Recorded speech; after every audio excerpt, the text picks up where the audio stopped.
Hidup di dalam pimpinan Tuhan pasti menuju masa depan. Yesaya 49 ayat yang ke-16, silakan dibacakan. Yesaya 49 ayat yang ke-16.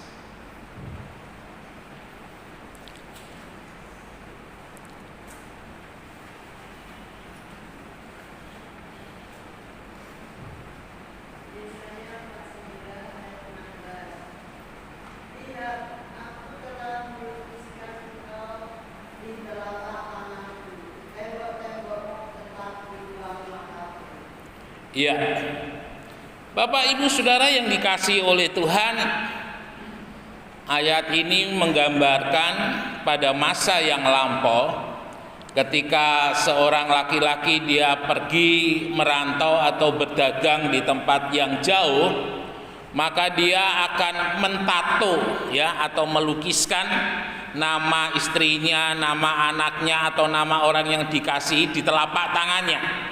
Dan ketika dia rindu karena tempatnya sangat jauh dan tidak bisa bertemu langsung, maka dia akan melihat nama-nama itu di telapak tangannya. Sehingga nama yang ditulis di telapak tangannya itu akan selalu diingat. Nah, Bapak Ibu Saudara yang dikasihi oleh Tuhan, dan ini yang dituliskan oleh Yesaya untuk menggambarkan di dalam kehidupan kita orang-orang yang percaya kepada Tuhan, bagaimana Tuhan senantiasa membawa nama kita, Tuhan senantiasa melihat nama kita, dan itu artinya pandangan mata Tuhan ada selalu bersama-sama dengan kita.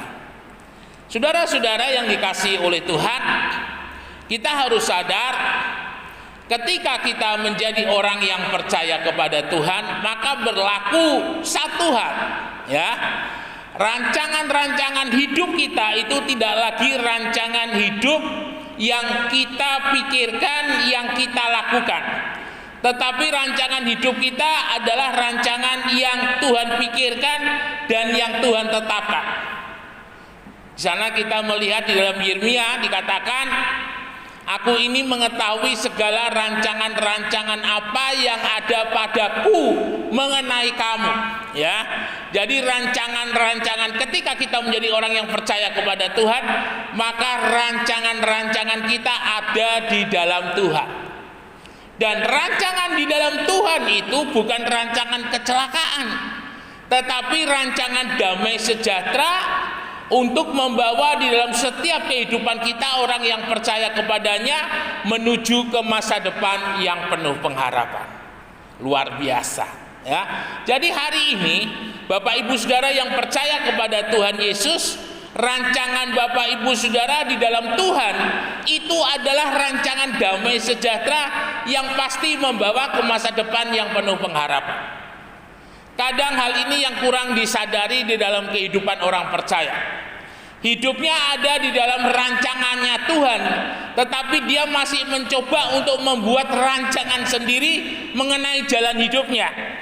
Sehingga ketika rancangan dalam hidupnya itu bertentangan dengan Tuhan, maka pasti yang didapat bukan damai sejahtera, yang didapat bukan masa depan yang penuh pengharapan, tetapi yang didapat adalah kecelakaan dan tidak ada masa depan. Nah, ini harus kita renungkan bersama-sama, ya. Jadi setiap kehidupan kita sebagai orang yang percaya kepada Tuhan harus ada di dalam rancangan damai sejahteranya Tuhan, bukan kecelakaan. Bapak Ibu Saudara yang dikasihi oleh Tuhan, Alkitab itu disebut sebagai kanon, ya, sebagai kanonik, kitab kanonik. Kanon itu adalah alat pengukur yang dipakai pada masa itu. Jadi ketepatan sebuah luas tanah atau sesuatu yang hendak dibeli, maka ketepatan mengukurnya itu pakai kanon.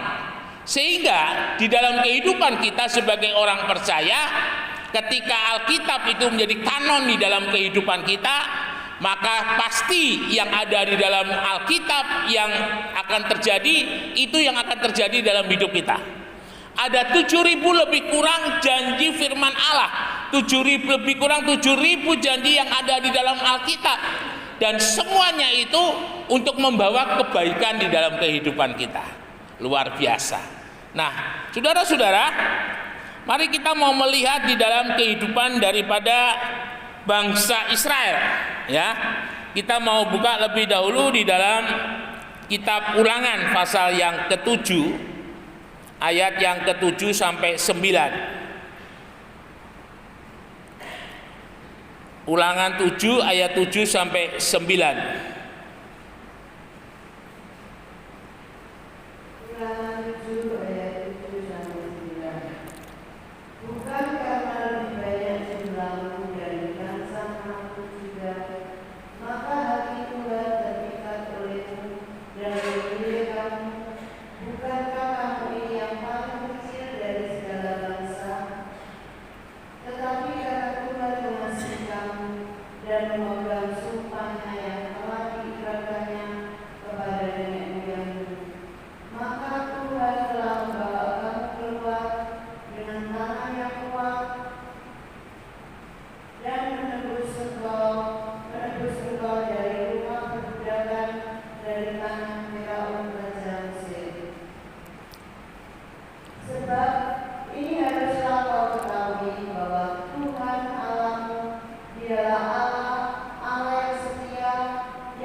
Iya.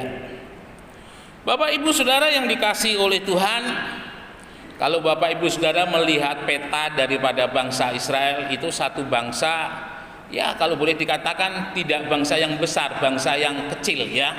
Karena perjalanan dari ujung sampai ke ujung itu tidak membutuhkan waktu seperti jarak antara Anyar sampai Panarukan yang jaraknya 1000 km. Dan Israel sendiri itu dari Yakub, ya, dari aslinya itu dari Yakub, nama daripada Yakub. Yakub itu artinya kecil. Israel itu adalah bergumul dengan Tuhan. Jadi ketika Yakub bertemu dengan malaikat Tuhan, dia bergumul, ya, dia memiting malaikat Tuhan itu, lalu kemudian dia katakan, kamu harus memberkati aku lebih dahulu baru aku melepaskan. Dan kemudian ini dipukul pangkal kakinya itu, sehingga Yakub itu pincang. Nah, Bapak Ibu Saudara, dari sini kita boleh melihat bagaimana dari Yakub yang kecil yang mempunyai 12 anak, lalu kemudian salah satunya itu adalah Yusuf. Ketika Yusuf dibawa oleh Tuhan ke Mesir dan dia menjadi perintis bagi bangsa Israel untuk berada di Gosen, menjadi satu bangsa yang besar, yang lebih kurang ketika keluar dari Mesir itu berjumlah 2 juta orang. Saudara yang dikasihi oleh Tuhan, ketika berbicara mengenai bangsa Israel, maka kita harus melihat bagaimana bangsa ini dikasihi oleh Tuhan karena perjanjian Tuhan kepada Abraham, ya. Jadi Abraham itu mempunyai anak 2, yaitu anaknya yang bernama Ismail dan Ishak, ya. Ishak ini mempunyai anak Yakub, ya, dan Esau. Yakub ini mempunyai anak 12, dan dari 12 anak Yakub inilah yang menurunkan 12 suku bangsa-bangsa Israel. Dan dari 12 suku-suku bangsa Israel itu lahirlah bangsa Israel yang sekarang ini. Saudara-saudara yang dikasihi oleh Tuhan, kita boleh melihat bersama-sama bagaimana bangsa Israel ini pertama kali ada, ya. Jadi kurang lebih ketika zamannya Yusuf itu meminta kepada Yakub yang pada waktu itu membawa keluarganya lebih kurang sekitar 60 orang, mereka pindah ke Mesir. Akhirnya kurang lebih selama 340-350 tahun mereka di sana akhirnya berkembang menjadi 2 juta orang. Ini adalah satu hal yang luar biasa. Untuk membawa 2 juta orang itu, Tuhan memberikan tulah kepada bangsa Mesir, karena bangsa Mesir tidak mau melepaskan bangsa Israel. Dan dari 10 tulah yang terakhir adalah tulah kematian anak sulung, akhirnya Firaun memberikan kebebasan kepada Musa untuk membawa 2 juta bangsa Israel yang selama ini menjadi tulang punggung pembangunan yang ada di Mesir untuk dibawa ke tanah perjanjian. Jadi artinya bangsa Israel itu dipilih dan diambil oleh Tuhan. Dan sebagai tanda ketika menjelang malaikat maut menjemput kematian anak sulung, Tuhan memerintahkan supaya mereka menyembelih anak domba, ya, dan darahnya dioleskan di ambang pintu atau di kusen pintu di luar, ya, karena ketika malaikat Tuhan melihat tanda darah itu, maka dia akan melewati daripada bangsa Israel sehingga tidak ada kematian di sana. Dan ini memberikan sebuah gambaran bagaimana kehidupan kita sebagai orang percaya. Ketika kita percaya kepada Yesus, darah Yesus yang tercurah di atas kayu salib, kalau tidak salah itu lebih kurang sekitar 3 atau 5 liter, ya, darahnya itu tercurah. Nah, itu adalah tanda Tuhan menebus di dalam kehidupan kita. Bukan dengan barang yang fana, bukan dengan emas dan perak, tetapi dengan darah yang mahal. Mengapa darah Yesus itu mahal? Karena dari kain kafan yang ada di Turin, ya. Jadi kita harus ingat bahwa ketika Konstantinopel memimpin Byzantium, sekarang di Turki, ketika Salahuddin menyerang daripada Byzantium atau Konstantinopel, itu perkakas-perkakas yang ada di sana maupun yang ada di Israel itu dibawa dan disembunyikan, dan salah satunya adalah kain kafan Turin. Kain kafan Turin ini diyakini sebagai kain kafan yang dipakai oleh Tuhan Yesus. Mengapa demikian? Karena di kain kafan Turin itu hanya ada kromosom laki-laki. Jadi di dalam darah itu ada kromosom perempuan. Kalau hasil daripada laki-laki dan perempuan, maka di sana ada kromosom laki-laki dan perempuan. Ya, tes DNA-nya seperti itu. Nah, ini hanya ada kromosom laki-laki, dan itu diyakini adalah kain kafan yang dipakai untuk membungkus Tuhan Yesus. Nah, Bapak Ibu Saudara yang dikasihi oleh Tuhan, ketika darah Yesus itu tercurah di atas bukit Golgota, dan ketika Tuhan mengatakan tetelestai, sudah selesai, sudah genap, maka di sana pintu keselamatan, pintu surga, pintu berkat yang daripada Tuhan terbuka untuk setiap kita yang percaya kepada Tuhan. Jadi kalau kita hari ini bisa percaya kepada Tuhan, itu bukan karena hebat kita, bukan karena jasa daripada siapapun juga, tetapi itu oleh karena anugerah daripada Tuhan, ya. Amazing grace, besar anugerahmu di dalam hidupku. Bapak Ibu Saudara yang dikasihi oleh Tuhan, dan ketika malam daripada bangsa Israel dengan cepat-cepat mereka mengadakan Paskah yang pertama, mereka kemudian keluar dari Mesir. Nah, ketika mereka keluar dari Mesir, saudara-saudara, untuk membangun iman kita, di sana ada satu ayat yang kurang lebihnya dikatakan demikian, supaya jangan sampai mereka melupakan Tuhan, supaya jangan sampai mereka memberontak kepada Tuhan, maka Tuhan membawa mereka kepada jalan yang lain. Jadi ada jalan yang lebih cepat. Dan sepertinya jalan yang lebih cepat itu adalah jalan yang dari Mesir menuju Israel hari ini, ya. Karena konon ada sebuah penemuan arkeologi, bangsa Israel itu melewati Jazirah Arab. Jadi mereka keliling ke sana sampai akhirnya sampai ke Yordania, dan di sana di puncak daripada Bukit Nebo, ketika Musa melihat tanah perjanjian dari sana, ya, dan itu adalah tempat yang 40 tahun bangsa Israel lalui. Bapak Ibu yang dikasihi oleh Tuhan, ketika bangsa Israel melewati tanah perjanjian dari 40 hari menjadi 40 tahun. Jadi awal mulanya itu ketika sampai di Gunung Nebo itu hanya 40 hari, ya. Tetapi karena bangsa Israel tidak mempercayai Tuhan, menolak Tuhan, akhirnya Tuhan membawa mereka keliling dan membinasakan semua mereka yang keluar dari Mesir, ya. Hanya mereka yang lahir 40 tahun di perjalanan itu yang mereka biarkan hidup oleh Tuhan. Bapak Ibu Saudara yang dikasihi oleh Tuhan, ada banyak pelajaran yang indah yang bisa kita ambil melihat perjalanan daripada bangsa Israel ketika keluar dari Mesir. Nah, ketika keluar dari Mesir, pertama-tama yang dihadapi oleh bangsa Israel itu adalah Laut Teberau, ya.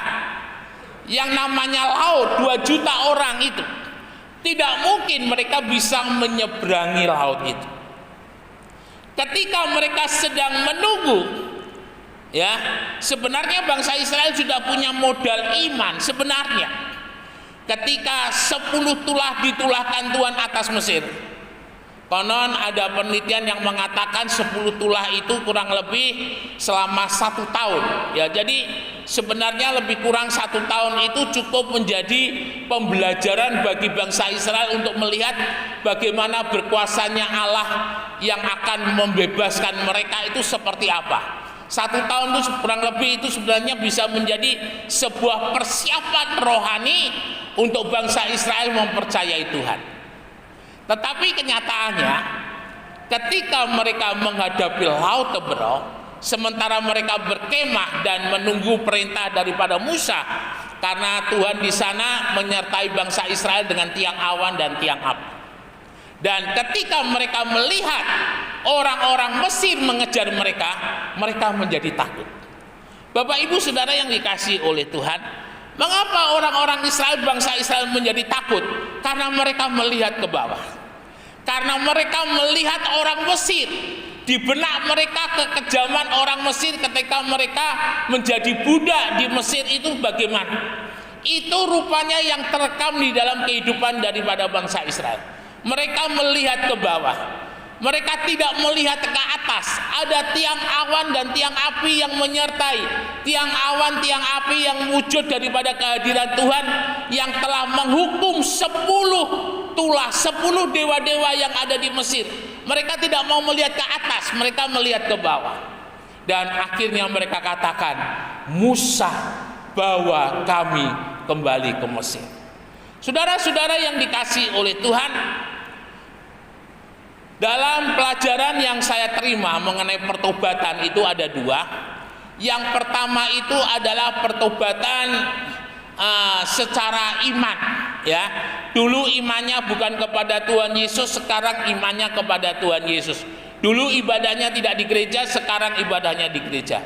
Lalu yang kedua itu adalah pertobatan di dalam kehidupan. Pertobatan dari kebiasaan hidup lama, pertobatan dari hal-hal yang Tuhan tidak berkenan. Ini adalah satu hal yang tiap hari harus kita lakukan, ya. Karena pada dasarnya ketika kehidupan kita percaya kepada Tuhan, itu imannya itu hanya sebatas iman percaya saja kepada Tuhan, tetapi belum percaya menyerahkan hidup ini kepada Tuhan. Nah, ini penting sekali dalam kehidupan kita. Sebuah kepercayaan kepada Tuhan itu bagus, tetapi lebih bagus ketika ada sebuah tindakan iman, respon iman, ya. Karena pada dasarnya iman itu kita berjalan bukan dengan penglihatan kita, tetapi dengan percaya kepada Tuhan. Nah, ini yang mau Tuhan ajarkan kepada bangsa Israel, mengapa mereka harus melewati rintangan. Bapak Ibu Saudara yang dikasihi oleh Tuhan, ketika kita menghadapi masalah dan persoalan, sebenarnya ini menjadi sebuah kesempatan bagi kita untuk belajar beriman kepada Tuhan. Bagaimana kita bisa mengalami yang namanya pertolongan Tuhan, yang namanya jamahan Tuhan kalau kita tidak menghadapi masalah. Jadi masalah dan persoalan itu adalah salah satu cara yang Tuhan izinkan terjadi di dalam kehidupan kita untuk kita berserah dan berjalan bersama-sama dengan Tuhan. Saudara yang dikasihi oleh Tuhan, Ketika bangsa Israel menyeberangi Laut Teberau, menghadapi Laut Teberau, itu beda dengan bangsa Israel yang dipimpin oleh Yosua ketika mereka menghadapi tembok Yeriko. Setelah bangsa Israel menyeberangi Sungai Yordan, mereka menghadapi yang namanya tembok Yeriko. Dan tembok Yeriko itu adalah kurang lebih, kalau tidak salah, kalau boleh saya lihat di Kota Lama, di tembok Yerusalem itu ada 2 sap. Jadi sap yang tinggi itu kurang lebih sekitar 3-4 meter, lalu kemudian yang pendek itu sekitar kurang lebih ya 3-4 meter juga. Jadi total ya sekitar 6 atau 8 meter.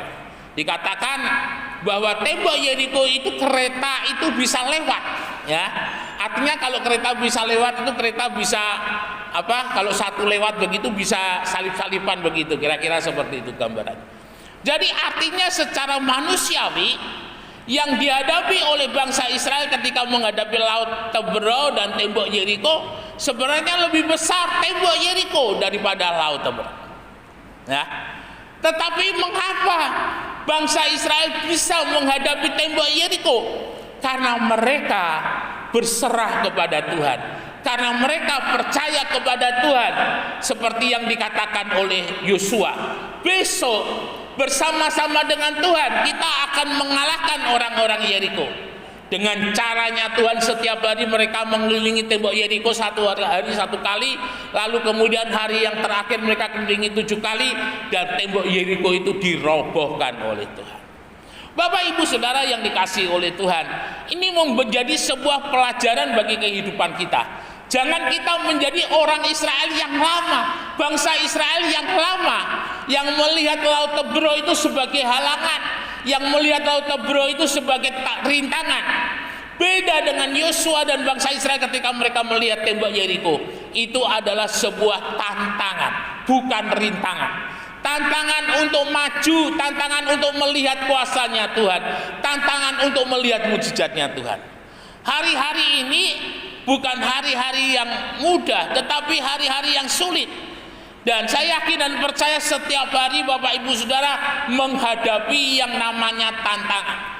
Tantangan di dalam rumah tangga, tantangan di dalam bisnis, tantangan di dalam kesehatan, banyak hal kompleks masalah persoalan yang ada dalam hidup ini. Nah, kesempatan bagi kita untuk melihat Tuhan yang hidup ketika tantangan itu ada di depan kita.